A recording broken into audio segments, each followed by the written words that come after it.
नमस्कार, मैं आपका पत्रकार साथी मनमोहन नेताम और आप देख रहे हैं देवभोग डायरी। हम लगातार देवभोग डायरी में त्रिस्तरीय पंचायत चुनाव के साथ नगरीय निकाय चुनाव की चर्चा कर रहे हैं और आज हम इसलिए यह जो खबर दिखा रहे हैं क्योंकि देवभोग ब्लॉक का एक ऐसा ग्राम पंचायत है जहां के मतदाताओं ने सरपंच पद के लिए निर्विरोध सरपंच को चुना है और वह जो सरपंच हैं परमानंद नागेश हमारे साथ मौजूद हैं। सीधे हम परमानंद नागेश से बात करते हैं। दादा, सबसे पहले तो ढेर सारी बधाई, आपको निर्विरोध सरपंच का जो पद है वो मिला है। जी, बहुत बहुत धन्यवाद। और सबसे पहले देवभोग डायरी को बहुत बहुत धन्यवाद एवं देवभोग डायरी के सभी दर्शकों को मेरा बहुत बहुत धन्यवाद, आभार एवं नमस्कार।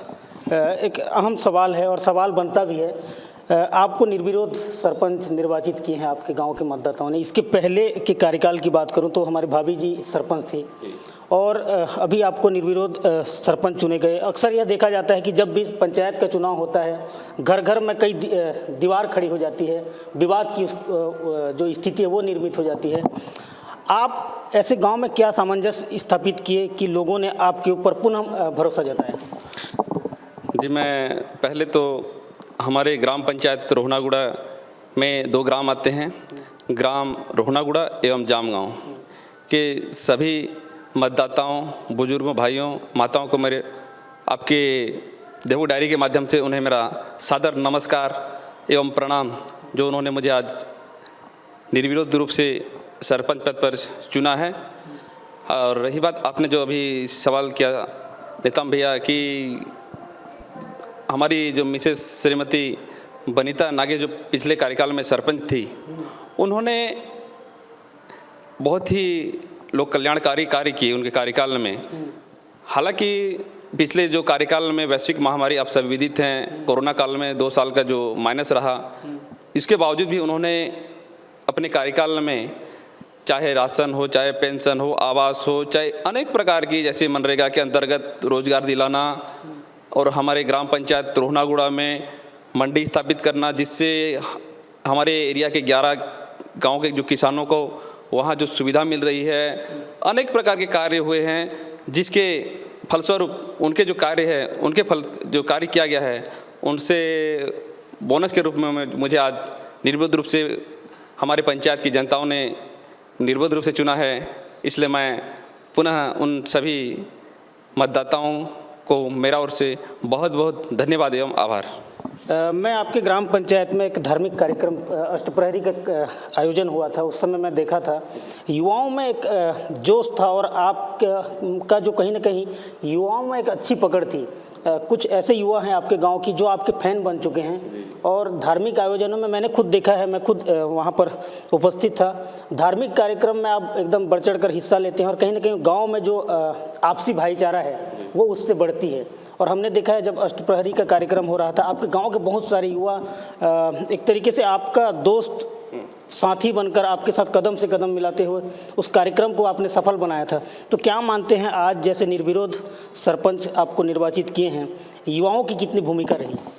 जी, आपने बहुत ही अहम सवाल पूछा कि पिछले जो धार्मिक कार्यक्रम होता है ना अपने पंचायत स्तर में, तो हमारे पंचायत में चाहे रोहनागुड़ा हो या जामगांव, युवाओं का क्रेज ज़्यादा रहता है। जो भी कार्यक्रम है वो लोग ज़्यादा एक्साइट रहते हैं और मेरे को भी वो लोग सूचित करते हैं कि हम लोग अमका डमका कार्यक्रम करेंगे, उसमें आपका सहयोग रहेगा या अनेक प्रकार के जो भी मेरे ऊपर सहयोग बनता है सहयोग करता हूं। और युवाओं ने मुझे हमेशा सपोर्ट किया है, कंधे से मिलाकर दोस्ती यारी हमेशा मेरे से। वो लोग सरपंच का फीलिंग मैं भी उन्हें नहीं कर मतलब दोस्त सबसे ज़्यादा, सरपंच कम? हाँ, सरपंच कम या दोस्त सबसे ज़्यादा दोस्ती वाली फीलिंग रहती है उन सभी युवाओं से।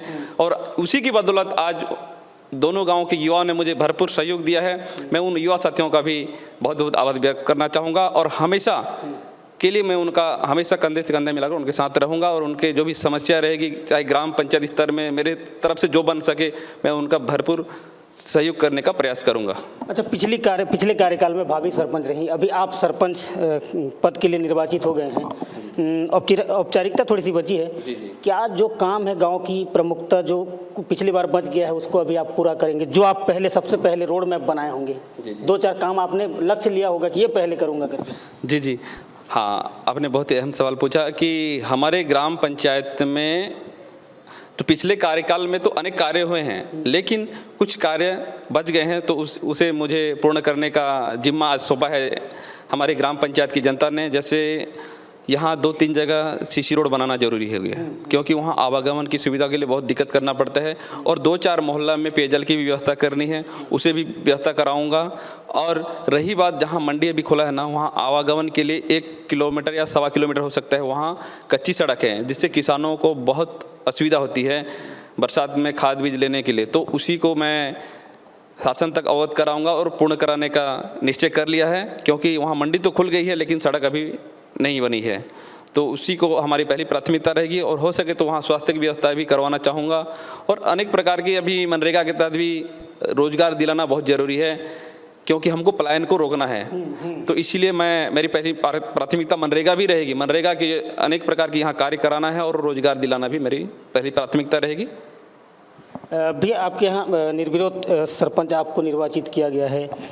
हमारे चैनल के माध्यम से आप पूरे क्षेत्रवासी को क्या संदेश देना चाहेंगे? अगर आपके जैसा अगर कोई अपने गांव में करना चाहे तो उसके लिए क्या प्रयास होता है, या फिर धार्मिक कार्यक्रमों की बात करें या फिर गांव में भाईचारे की बात करें, तो उसके लिए क्या प्रयास करना चाहिए? हमारे चैनल के माध्यम से देवभोग ब्लॉक के सभी जो गाँव के लोगों के लिए क्या संदेश देना चाहेंगे आप? जी, सभी देवभोग डायरी के सभी दर्शकों को मेरा पुनः एक बार नमस्कार।